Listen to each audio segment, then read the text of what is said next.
Thank you. Appreciate it. Always glad to be here. And for those survivors that made it all the way through the second day, thank you for staying for this last session. Often at our meetings and each year at the conference, and yes, when I say it is our conference, I'm asked to tell my story or the story of the foundation. Many of you know a lot, others of you know very little. Often this speech is called, "When Life Gives You Lemonades, Lemons Grab a Lemon Drop." Hopefully my story, the foundation story, will help and maybe inspire at least one of you, and hopefully that inspiration will not be to drink more lemon drops. So here goes. I am the mother of two wonderful children, Grayson, a very handsome 32-year-old son, and Jennifer, a beautiful red-headed daughter who would have been 34, older than many of you in this room. She could have been your classmate, and for others, she could have been your daughter or your daughter's friend. As families go, we were pretty textbook. My mother from Robertsdale, my father born and raised in Foley. My grandfather was mayor of Foley the year my dad was born. My in-laws were both born and raised in Sonora. For those of you that don't know where Sonora is, it's a suburb of Marlow, which is a suburb of Somerdale. My husband and I both graduated from Foley High School. We both went to Faulkner and both graduated from Auburn. We were married right after I graduated from Auburn. Neil was 5 years older than I am. Well, what can I say? I like older men. We were living and raising our children on our farm outside of Foley. Had a pretty perfect life. Jennifer and Grayson were both going to Bayside, a small private school in Baldwin County. Jennifer was playing volleyball. Grayson was playing basketball. When Jennifer was about 14, she started talking about going to the public school that was bigger. You know, football games on Friday night, a band, all of those it manages. Jennifer turned 16 the summer of '97, and that fall began her sophomore year at high school, Foley High School. She couldn't have been happier. The phone rang off the hook with new friends, a boyfriend, us picking at her all the time about all of these phone calls, and her laughing and saying, "It's great to be popular." Life was good. My husband and I decided to go to Albuquerque, where they were having the Balloon Festival by way of Vegas. The day after we arrived in Vegas, we received a phone call from Jennifer's principal. She had skipped school. That day was our first second in hell. As the activities of the day evolved, she went to Bayside, her previous school. She was happy. She was visiting with all her friends.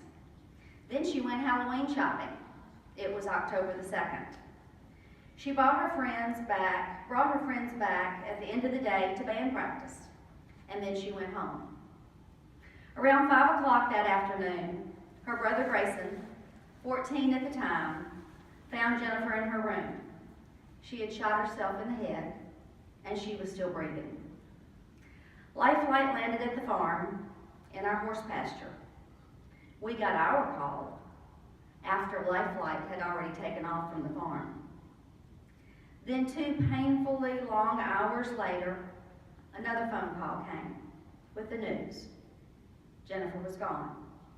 My daughter, my little girl, she was gone.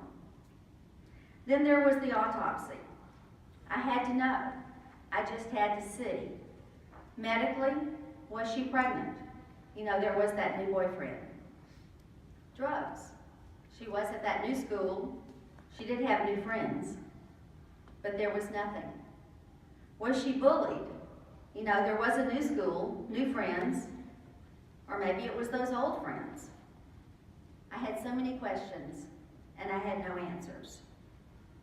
It took me 3 months before I could sort of function, go back to the office, so I could have a sort of normal conversation. My husband, Neil, well, he really never did recover. Neil died 3 years later. He put himself out of his own misery, his own hell. I know he's with Jennifer. That's where he wanted to be. I know that because those were some of his last words. He told me, "I'm going to be with Jennifer."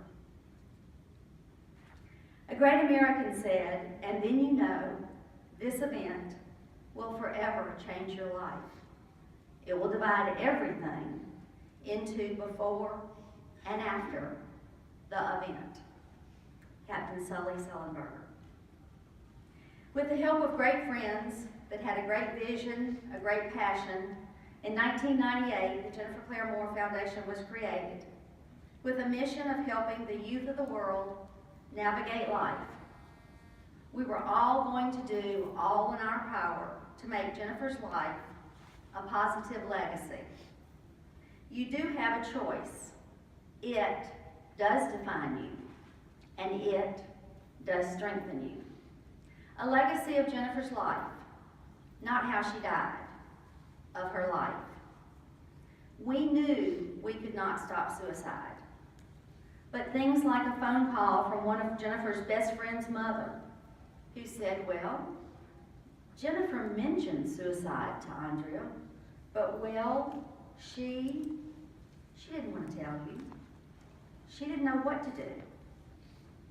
But now, well, we just felt like you'd want to know." Thanks a lot. About that time, there was a book, you might remember it, Chicken Soup for the Teenage Soul. It talked about a peer program in Colorado. First, you have to slow your life down to find out if you're actually living the life you were meant to live, or are you just gliding? You have to be willing to let go of the life that you have planned in order to make the life you are meant to live. Maria Shriver. The Jennifer Claire Moore Foundation was blessed to have Julie Champion, a high school teacher at Foley, Dr. Dinges, the Foley High School principal, Bayside Academy, and many others. But those two beginning schools have now grown to 50 programs in Baldwin County, 47 peer helper schools. They are the two schools, Bayside and Foley, that took our vision and made it into the 47 school reality that it is today. If you represent one of those 47 schools, please stand up. Thank you so very much for all that you do. Absolutely, from the bottom of my heart, thank you. And to everyone else in this room that continue to make our dream, Jennifer's legacy, a positive reality, so that Jennifer's friends, like Andrea, know that there is someone she can talk to, so other students, other parents know what to do. I am so very fortunate. Many people go through life asking, "Why am I here? What is my purpose?" But I have to remember, God gave me this resume, and He gave you yours. I don't always like my resume or understand it, and certainly would not have chosen this resume if I had been allowed to choose. But we can't change the facts. What we can do is make the best of those facts. It's why we do what we do. Maria Shriver said, "Pain teaches you a lot. You have to have faith in yourself, faith that you will survive. It's a great day to get better." Now look around. Do you see anyone else exactly like you? I bet not. That's because you're special. You're unique. I believe God chose your special you. God put you in this world to be you. He put you here for a reason. Now smile and enjoy your special reason, your special you, because there's only one of you. I'd like to read a poem. It's called "The Dash" by Linda Ellis. I read of a man who stood to speak at the funeral of a friend. He referred to the dates on the tombstone from beginning to end. He noted that first came the date of birth, and spoke of the following date with tears. But he said what mattered most of all was the dash between those years. For that dash represents all the time that they spent on this earth. And now only those who love them know what that little line is worth. For it matters not how much we own, the cars, the house, the cash. What matters is how we live and love and how we spend our dash. For you never know how much time is left that can still be rearranged.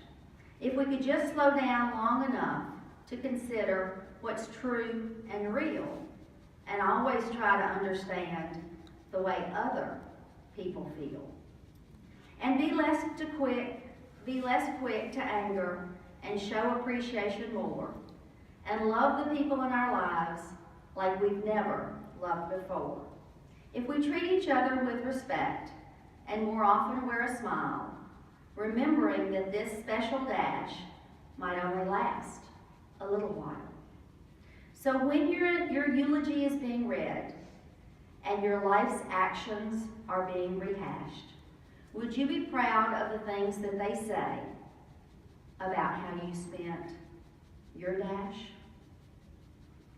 Thank you for all that you do, for continuing Jennifer's positive legacy, for you being part of my dash, for you and your dash, and for all the youth in the world and their dash. God does have a sense of humor. He knows I like cards. We must play the hand that we are dealt. He made me tough. I used to apologize or at least question my bold, blunt, outspoken personality. Then I realized it was just my DNA. I didn't choose it. God selected me to have this. I knew I was, and you are, very special. There's no one exactly like you. God made me tough. He put me in Baldwin County. He put me in insurance to help people. He's part of the Jennifer Claire Moore Foundation. There's still a little pity party in me. I miss Jennifer every single day. And I miss Jennifer and Grayson's dad. But we are all part of a bigger picture. I, we, you, we do have a choice. Please enjoy every day. Be happy almost every day. Count your blessings. My parents were married for 64 happy years.